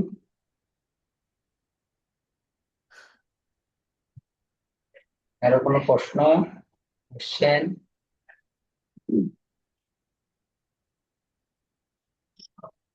অর্পিতা মাতাজি বা সুখদুলাল মাতাজি মন্ডল। বলেন, অর্পিতা পাল মাতাজি বলেন। হরে কৃষ্ণ প্রভু প্রণাম, আপনার শ্রী চরণ কমলে প্রভু প্রণাম, আপনাদের চরণ কমলে প্রভু। বলুন। আমার প্রশ্নটা হচ্ছে, মানে আমি জানি না প্রশ্নটা করার পর মানে সবাই কি মনে করবে আমাকে, এটা হচ্ছে যে আপনি একটু আগে বললেন না, মানে যে ওই টপিকটা, যে মানে যখন চিত্ত শুদ্ধ হয় তখনই নিজের হাজবেন্ড থেকেও বেশি ভগবানকেই ভালো লাগে, দেখতে গুড। সুন্দর লাগে। হুম তো সেক্ষেত্রে প্রভু এখন মাঝে মধ্যে হয় কি, মানে মানে সেবায় থাকলে তো আসলে গৃহস্থ, তো তো প্রভু তো মানে দেশে থাকে না, বাইরে থাকেন। হুম তো অনেক সময় সেবার সময় প্রভু সময় পায় না, যখনই সময় পায় তখন ফোন দেয়, তেমনটা কথাও হয় না, ফাঁকে ফাঁকে, সেবার ফাঁকে ফাঁকে, কাজের ফাঁকে ফাঁকে। তো হয় কি, ওই সেবার মাঝখানে যদি ফোন দেয় না, তখন খুব রাগ হয়। আর মাঝে মাঝে যখন মানে সব সময় যখন মানে ভগবানকে চিন্তা করার চেষ্টা করি, সে সময় আর প্রভুকে ভালো লাগে না। তো সেক্ষেত্রে কি করা যায়? আপনি আপনি লজ্জায় বলুন না, যেটা ক্লিয়ার সেটা বলুন। আমি ভাবছি আপনার হ্যাঁ, হ্যাঁ, চেহারা থেকে বোঝা যাচ্ছে আপনি কিছু লুকাচ্ছেন। আপনি হয়তো যে কি রে বাবা, এই লজ্জা নেই নাকি মেয়েটার, কি বলছে, মানে ওইটা ভাববেন না, আপনার যেটা মনে আসছে সেটা বলুন, কেউ হ্যাঁ বলবেন না প্রভু, আপনাকে। আমার প্রশ্ন, হ্যাঁ প্রভু, এটাই যে মানে সেক্ষেত্রে কি করব, মানে ভগবানের সেবায় থাকলে তো আর নিজের স্বামীকেও তেমনটা ভালো লাগে না। হ্যাঁ, সে কি করা যায় মানে? তো কি করা, তো আমি কি বলেছি যে স্বামীর দিকে আকর্ষণটা বাড়ার জন্য ক্লাসটা দিলাম 1 ঘন্টা? না না প্রভু, সেক্ষেত্রে তো মানে সংসারে মানে প্রভুর সাথে যখন কথাই বলতে ইচ্ছে করে না, অশান্তি সৃষ্টি হয়ে যায়। ও আচ্ছা, মানে আপনি বলতে চাচ্ছেন যখন আপনি যখন কল করেন, উনি আপনাকে কল ব্যাক করে না বা কথা বলে না, সেই সময় একটু ঘৃণা চলে আসে নাকি? না না হরে প্রভু, কৃষ্ণ, যখন হরে কৃষ্ণ প্রভু, আমি আমি ক্লিয়ার করে দিচ্ছি উনি হ্যাঁ কি বলুন বলতে বলুন চাইছে। বলুন বলুন হ্যাঁ, মাতাজি। উনি বলতে চাইছেন ওনার প্রভু তো বিদেশে থাকেন, তো ওকে। উনার তো সবসময় সময় পান না, হয়তো কোনো, যখন উনি সময় পান তখন উনি কল করেন, ঠিক আছে। ওকে। আর হুম। এবার উনি হয়তো দেখা যাচ্ছে মাতাজি হয়তো ভগবানের সেবা দিচ্ছেন বা রন্ধন ক্রিয়া করছেন বা কোনো ভগবানের জন্য হয়তো নিজে কোনো চিন্তন করছেন, এরকম সময়ে যদি ওনার প্রভু কল দেয় তখন ওনার বিরক্তি ফিল করেন উনি, ঠিক আছে। তো উনি বিরক্তি মানে মনে মনে ওনার মানে ফোনটা তখন ধরতে ইচ্ছা করে না, যে ভগবানের চিন্তার সময় বা ভগবানের সেবার সময় ওনার প্রভুর ফোনটা মানে ওনার হাজবেন্ডের ফোনটা ধরতে ইচ্ছা করে না। কিন্তু গুড। সেক্ষেত্রে ওনার প্রভু আবার বিদেশে থাকেন, উনি আবার অভিমান করেন, ঠিক আছে, গুড। যে আমার ফোনটা ধরলো না, এরকম বুঝলাম আর কি, মানে সেটা উনি মাতাজি। বলতে চাইছেন তাহলে আমি কি করব এই ক্ষেত্রে। একদম পারফেক্ট, আপনি এত সুন্দর ক্লিয়ার করে দিলেন, একটা অবুঝে বালকও সেটা সব বুঝতে। আপনাদের কৃপা। Thank you so much Sunil Mataji, ধন্যবাদ, প্রণাম। তো মাতাজি, আপনার যে কোশ্চেনটা একদম সঠিক আর একটা প্র্যাকটিক্যাল কোশ্চেন। একটা জিনিস আপনাকে ভাবতে হবে, এই যে আপনি ভক্তি করছেন, এই যে রাধা মাধবের সেবা করতে পারছেন আপনি, উনি যদি টাকা না কামায় না, আপনার প্রভু যদি বিদেশে টাকা না কামিয়ে যদি আপনাকে যদি না পাঠায় না, যে কোথায় যে আপনার ভক্তি উড়ে যাবে, আপনি সেটা মানে ওই যে যা কিছু অভিমান বা মান, বা উনি অভিমান করে, ঠিক আছে, আপনাকে প্রত্যেক পরিস্থিতি, ইন এভরি সিচুয়েশন উনাকে কিন্তু রেসপেক্ট দিতে হবে। কারণ উনি যদি আপনি যদি তাকে যদি ভালোবাসা না দেন, উনি কিন্তু অন্য গার্লফ্রেন্ড ধরে নিবে ওইখানে দুবাই। আর অন্য গার্লফ্রেন্ড যখন ধরে নিবে, সেই সময় কিন্তু আপনার ডিভোর্স ছাড়ার কিছু উপায় হবে না। আর ডিভোর্স, এই জন্য আপনাকে সেটা ব্যালেন্স করে চলতে হবে। ভাই, উনার ভালোবাসা হচ্ছেন আপনি, উনার লাভ, লাইফ, এভরিথিং হচ্ছেন আপনি। সেই জায়গায় যদি আপনি যদি উনার উনার হচ্ছে প্রেরণা স্রোত হচ্ছেন আপনি, যদি প্রেরণা যদি না পায়, নিজের বউয়ের থেকে যদি ভালোবাসা না পায়, নিজের বউ যদি টেক কেয়ার করে না, তো উনার মনে মনে কখনো কখনো এই ফিলিংটা দূর, তাহলে কার জন্য গাধার মতন তো পরিশ্রম করছি রে, মানে আমাকে কোনো ভ্যালুই দিছে না। তখন উনি মনে মনে কি বলবে, এই তার থেকে এক কাজ করি, টাকা তো কামাচ্ছি, একটা ঘরে বউ থাক আর একটা বাইরে বউ থাক, মানে একটা গার্লফ্রেন্ড আর একটা একটা প্রেমিকা আর একটা পত্নী, দুটো থাক। তো তখন উনি দুটা সৃষ্টি করবে। কিন্তু আপনার ভালোবাসা যদি জেনুইন হয়, তাহলে মানে কি হবে, উনিও শান্ত থাকবে আর আপনাদের দুজনের ভক্তি জন্য। কিন্তু আপনার যে ইনার কোশ্চেন, এইটাকেও কিন্তু নজরআন্দাজ করা যাবে না। আপনার ইনার কোশ্চেন এইটা, যে প্রভু আমি চাইছি আমার হৃদয় শুদ্ধভাবে আমি কৃষ্ণকে চিন্তা করতে চাই, আমি কোনো হাজবেন্ডকে চিন্তা করতে চাই না। কিন্তু সেই পরিপ্রেক্ষিতে উনি অভিমান করে, আমিও টাইম দিতে পারি না, কারণ আমার সেই সময় ভালো লাগে না, কৃষ্ণের জন্য রান্না করছি, আমি কৃষ্ণের জন্য রান্না করবো, হাজব্যান্ড কেন আসবে মাঝখানে, থার্ড পার্সন কেন আসবে? এই পরিপ্রেক্ষিতে আপনাকে কি করতে হবে বলে দিচ্ছি। সেই হাজব্যান্ডকে, আপনার পরিবারের মালিক হচ্ছে ভগবান কৃষ্ণ, আপনি হচ্ছেন সেই পরিবারের একটা সেবিকা, আর আপনার হাজব্যান্ড হচ্ছে সেই পরিবারের সেবক। তো উনি হচ্ছে সেবক আর আপনি হচ্ছেন সেবিকা। তো যখন উনি আপনাকে কল দিবে, সেই সময় আপনি তাকে সেই হিসাবে নেন, যে এই যে ভগবানের ভোগ লাগাচ্ছি আমি, সেই সেবক বাইরে কাজ করছে, টাকা পাঠাচ্ছে, আর আমি দোকান থেকে চাল ডাল ভেন্ডি বেগুন আলু কিনে এনে সেটা রসই করে আমি ভগবানকে দিচ্ছি। তো আমরা দুজনেই সেবক প্লাস সেবিকা। তো সেবক যখন বলছে হ্যাঁ দেখি দেখি ভগবান কেমন ভাবে ভোগ খাচ্ছে, দেখি দেখি তুমি আজকে ডালে 5 ফোড়ন দিয়েছো বা জিরা পাতা দিয়েছো, দেখি দেখি দেখি দেখি, তো সেটা সেই সময় আপনাকে হাজবেন্ড রূপে নিতে হবে না, সেই সময় তাকে সেবক হিসাবে নিতে হবে, যে দুজনেই সেবক প্লাস সেবিকা। তো আমরা দুজনেই কৃষ্ণকে সেবা করছি। সেই সময় আপনি নিজেকে ভাববেন না আমি একটা সুন্দরী মেয়ে, উনি একটা বিউটিফুল হাজব্যান্ড, মানে হ্যান্ডসাম হাজব্যান্ড। আপনি একটাই ভাবুন আমি সেবিকা, উনি সেবক। আমরা দুজনেই কৃষ্ণের সেবক, এই ঘরের মালিক হচ্ছে কৃষ্ণ, আমার স্বামী না।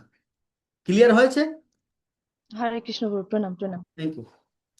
ইয়েস, সুখ দুলাল মন্ডল প্রভু। হরে কৃষ্ণ প্রভুজি, ধন্যবাদ, প্রণাম আপনার শ্রী ধন্যবাদ। চরণে। আমার কোশ্চেনটা হচ্ছে, আপনি যে উপদেশামৃত থেকে একটা সুন্দর একটা শ্লোক দিয়েছিলেন, বাচ বেগনম মনস্য ক্রোধ বেগন জিয়া বেগন উদর উপস্থিত।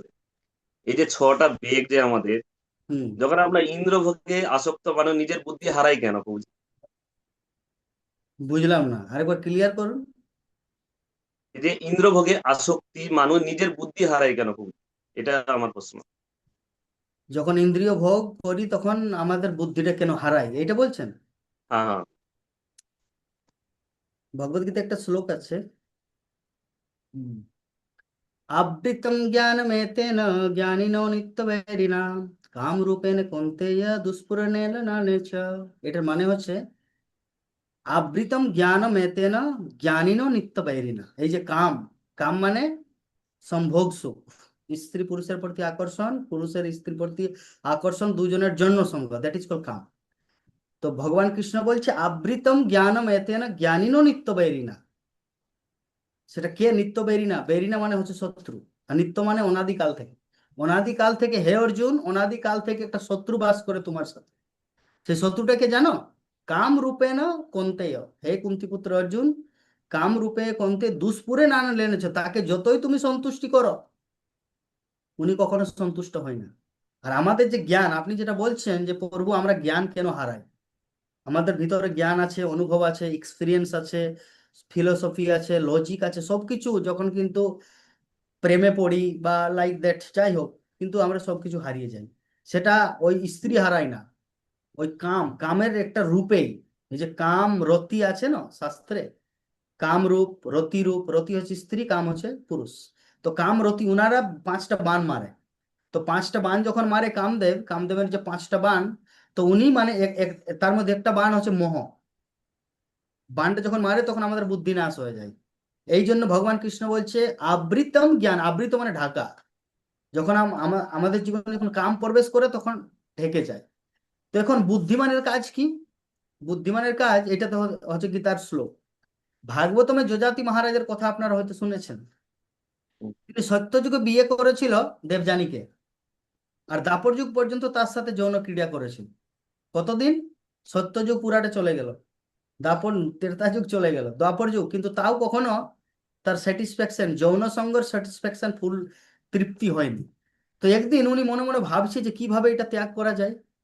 যতক্ষণ না কোনো জিনিসের প্রতি ঘৃণা থুঁক চলে আসবে না, যমুনাচার্য কি বলছে যে যদবধি মন মম চিত্ত কৃষ্ণ পদারবিন্দ, মানে এই যে রতি ক্রিয়া, সেক্স লাইফ বা যৌন সঙ্গ, এইটার প্রতি যতক্ষণ না আমাদের থুঁক চলে আসবে মুখ থেকে, ততদিন পর্যন্ত এইখান থেকে কিন্তু বিরত থাকা অসম্ভব। এই জন্য সেদিনটা ওই আমাদের মাতাজির বাড়িতে বার্থডে প্রোগ্রাম ছিল প্রীতিলতা মাতাজির। তো সেইখানে আমি গিয়ে একটা মানে ভজন করছিলাম যে আর কবে নিতাই চাঁদের করুণা হইবে, তারপরে কি, কার কে মনে আসছে না, আর কবে নিতাই চাঁদের করুণা হইবে, সংসার বাসনা মোর কবে তুচ্ছ হবে। তো সংসার বাসনা হচ্ছে সেক্স লাইফ, মানে যৌন ক্রিয়া। তো সেইটা কখন, তো যজাতি মহারাজ ওই সত্যযুগ থেকে শুরু করেছিল। সত্যযুগ চলে গেল, দ্বাপর যুগ চলে গেল, ত্রেতা যুগ চলে গেল। তারপরে ওনার বউকে বলছে, ওনার ওয়াইফকে একদিন বসিয়ে খাইটে মানে সোফায় বসে বলছে এই শুনো একটা কথা বলছি, আসো শুনো। তুমি একটা জানো একটা ছাগল ছিল আর একজন ছাগলী। তো সেই ছাগল আর ছাগলই মানে ওনার অনেক দিন থেকে যৌন সঙ্গে ক্রীড়ারত ছিল। আর সেই জানো ওই ছাগলটাকে আমি, আর জানো সেই ছাগলিটাকে, সেটা হচ্ছে তুমি। সেই ছাগল আর ছাগলই মানে আমরা দুজন। তো আমাদের তো যতক্ষণ না ওই সেই ছাগল ছাগলি বা থুক এই যতক্ষণ না এই এই ফিলিং আসবে ততক্ষণ না ওর প্রতি অরুচি যাবে না। যেমন একটা শূকর, শূকর কেন মল খায়? মল মানে বিষটা কেন খায়? উনাকে যদি আপনি বলেন একদম শুদ্ধ দেশি ঘিয়ের হালুয়া বানিয়ে উনাকে দিবেন, একটা শূকর খাবে না। উনি কি খাবে? সকাল সকালে গরম গরম মল খাবে। গ্রামে অঞ্চলে আপনারা দেখেছেন, সবাই দেখে, উনি মল খাবে। এখন উনি মল খাবে কেন? সেটা ওনার হ্যাবিট হয়ে গেছে।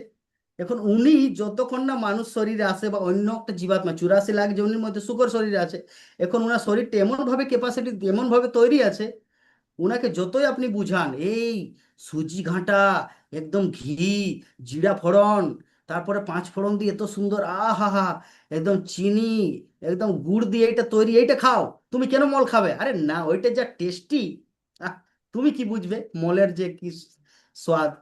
তো এখন আমার বিষয়বস্তুটা হচ্ছে উনার সেটা অরুচি হচ্ছে না, এই জন্য উনার ওটা ভালো লাগছে। তো আমরা যে একে অপরের প্রতি এই যে আমাদের যে ডিজায়ার, মানে যৌন ক্রিয়ার প্রতি যে ডিজায়ার, এই ডিজায়ারটা কেন আছে? আমরা এক একটা শুকর, আমরা এক একটা শুকর, কিন্তু আমাদের থেকে যে উপরের স্টেজটা সেটা হচ্ছে যমুনাচার্যের স্টেজ। উনি কি বলছে, যখনই আমি সেই নারী সঙ্গের কথা চলে আসে বা মানে যৌন সঙ্গের কথা থুঁকতে মনে করে, তো এই ফিলিংটা যতক্ষণ না আসে ততদিন পর্যন্ত আমরা ভগবত ধামের যাত্রা করতে পারবো না। যাই হোক, এই কোশ্চেনটার জন্য 1 ঘন্টার ক্লাস হয়ে যাবে। এখন সেই কোশ্চেনটা আর অত অ্যান্সার দিতে পারবো না। আমাদের পূর্ণানন্দী মাতাজি একটা কি কোশ্চেন নিয়ে এসেছে, ওইটা দেখি। হরে কৃষ্ণ, প্রণাম প্রভু, প্রণাম সকল বৈষ্ণব বৈষ্ণবীদের চরণ। আমার বলো। একটা ছোট্ট কোশ্চেন, আসলে যেটা টপিকসটা আজকে গৃহস্থ জীবনে ভক্তি করা সহজ। তো এখন আমি তো সহজ না, আমার জন্য মনে হচ্ছে সহজ, ঠিক আছে, তারপর আমি মানে টাইম মতো কোনো কিছুই করতে পারি না। যে সকালে উঠে মঙ্গল আরতি করি, আবার ভগবানকে দিয়ে কাজে দৌড়াই, আবার বাচ্চা দিয়ে আসি, মনে করেন 6টার বিকালের 6:30টায় যেটা করি সেটা 7:30টায় করি, 7:30টার গৌড় 6:30টার গৌড় আরতি 8টায় করি। তো ভগবানকে ভোগ দেওয়ার ব্যাপারও এরকমই হয়, দিতে পারি না ঠিক মতো। তা এটা কি আমার কোনো অপরাধের মধ্যে পড়ছে প্রভু? আমি যেমন ক্লাসও অ্যাটেন্ড করতে পারি না ঠিক মতো, অত ক্যামেরা হয়তো বলতে পারি না, অথবা শুনতে পাই, ক্যামেরা রাখতে পারি না অন। এই কি করব, মানে একটা বিচলিত অবস্থার মধ্যে আছি আর কি। সনাতন গোস্বামী যখন বৃন্দাবনে ছিল, তখন সনাতন গোস্বামী মাধুকরী করতো। মাধুকরী মানে জানো? মাধুকরী মানে হচ্ছে ওই ব্রজবাসীদের কাছে গিয়ে রুটি, সবজি বা কিছু নিয়ে এসে খাওয়া, দ্যাট ইজ কল মাধুকরী। তো সনাতন গোস্বামী এভরিডে সেটা করতো। তো একদিন কি হচ্ছে, সুখা রুটি পেয়েছে। সনাতন গোস্বামী কি সুখা রুটি, তো মদন গোপালকে ভোগ লাগিয়েছে। তো মদন গোপাল এভরিডে সুখা রুটি খেয়ে খেয়ে ওনার একদম পুরা বোরিং ফিল করছে। আরে বাবা, ক্লাসটা বন্ধ করো, মানে এরকম একটা বোরিং ফিল হয়ে গেছে মদন গোপালের। তো মদন গোপাল বলছে, সনাতন প্লিজ একটু নুন দিয়ে দেন প্লিজ, আমি খেতে পারছি না। বলছে, দূর, আমার উদ্দেশ্য সেটা না। আজকে তুমি নুন চাইছো, কালকে চিনি চাইবে, পরশুদিন গুড়, তারপরে ঘি, তারপরে দই, তারপরে গোলাপ জামুন, মিষ্টি। ভাই, এত কিছু করার আমার টাইম নেই বা আমার অত ক্যাপাসিটি নেই। আমি সন্ন্যাসী মানুষ, মহাপ্রভু আমাকে পাঠিয়েছে এখানে লুপ্ত তীর্থ উদ্ধার গ্রন্থ প্রণয়ন করার জন্য। তো আমার বলার উদ্দেশ্য হচ্ছে মাতাজি, যে আলটিমেটলি ওইটাও ভগবান। আমাদের জীবনের উদ্দেশ্য ভগবানকে সেবা করা। ভগবান নিজে চাইছে আমাকে একটু ঘি দেও, বা আমাকে একটু চিনি দেও, বা আমাকে একটু নুন দে। আর ভগবানকে ধরি না না না আমি পারবো না, তাহলে কি ধরনের ভক্ত? কারণ হচ্ছে তার হায়ার পারপাস, মানে সিলেক্ট করতে হবে কোন সেবাটা আমাকে গুরু পরম্পরার ধারায় আমরা পেয়েছি, বা কি চাইছে আমার গুরুদেব বা আমার অথরিটি বা আমার সিনিয়র ইয়ে। তো আমার প্রশ্ন হচ্ছে, আপনি এই যে কাজে যে ঢিলা ঢিলা করেন, লেজি বা ক্রেজি, প্রভুপাদ বলেছে লেজি বা ক্রেজির ইসকনে কোনো স্থান নেই।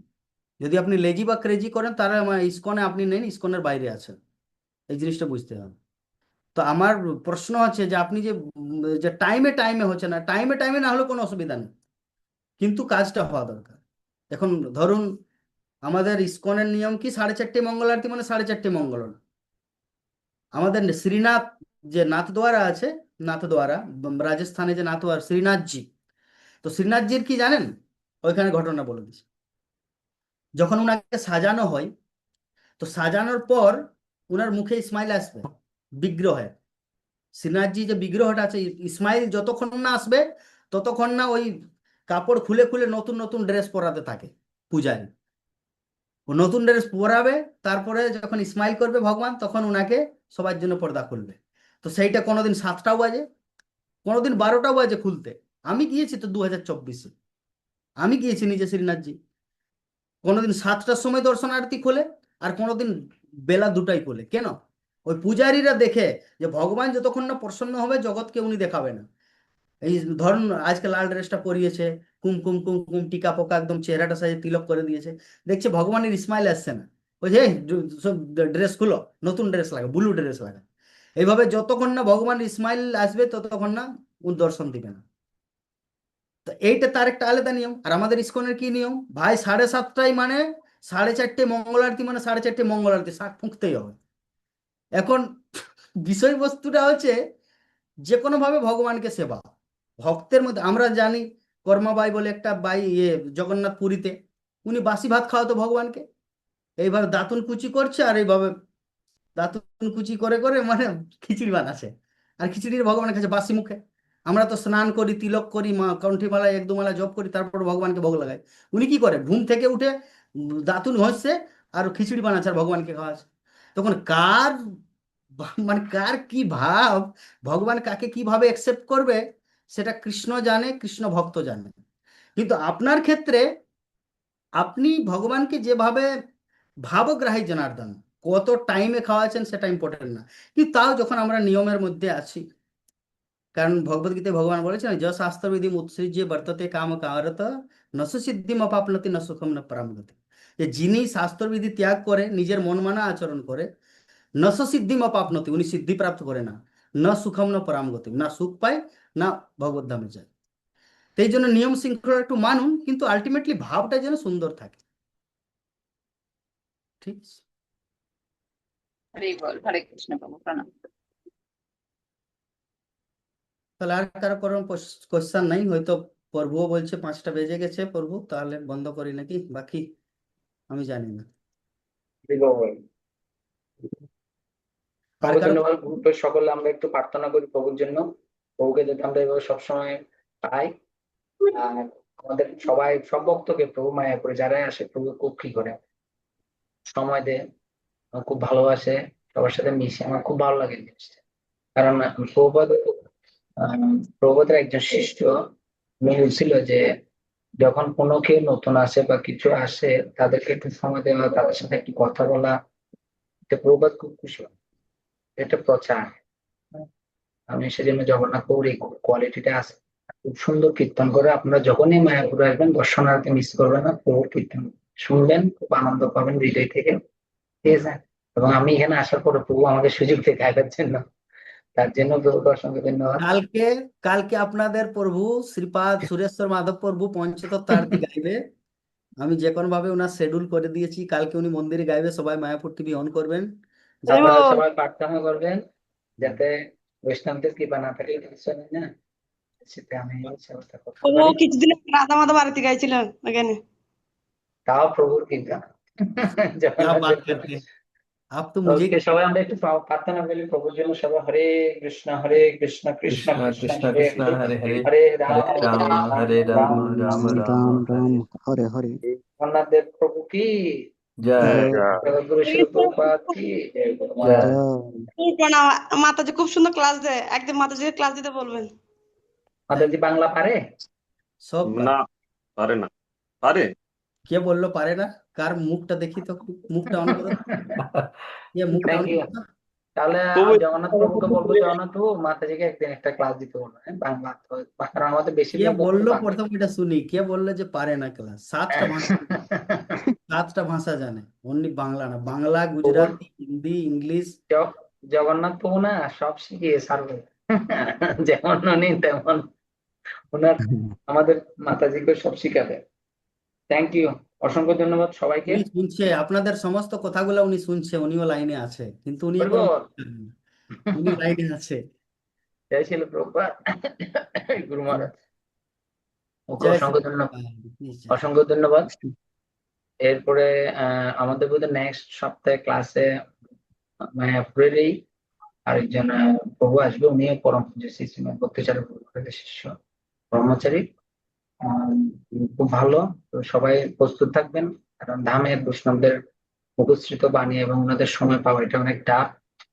আপনারা পাচ্ছেন, যদি অঙ্ক করার চেষ্টা করবেন আর এইভাবে ভক্ত সঙ্গ করবেন, তাহলে শীঘ্রই শ্রবণের প্রতি কলিযুগ হচ্ছে, শ্রবণ হচ্ছে খুব ভেরি ইম্পর্টেন্ট। আপনার আসক্তি হতে হবে শ্রবণ। সেজন্য সকলকে আমার পঞ্চাগল্পতরু জগন্নাথ প্রভুকেও বলবো, যদি সে ধরনের ভক্ত থাকে আপনিও বলবেন, সিনিয়র যারা, আমরা চাই সবার থেকে শুনতে। এই আমাদের জন্য প্রার্থনা করবেন আপনি সবসময়। লাস্ট লাইভ হয়েছে ইউটিউবে, লাইভ বা কিভাবে ছাড়েন না, এটা হচ্ছে রেকর্ড ছবি। পরে ছাড়েন? পরে আমাদের ইউটিউব চ্যানেলে দেয়। ঠিক ঠিক আছে। আছে, তাহলে এই ছিল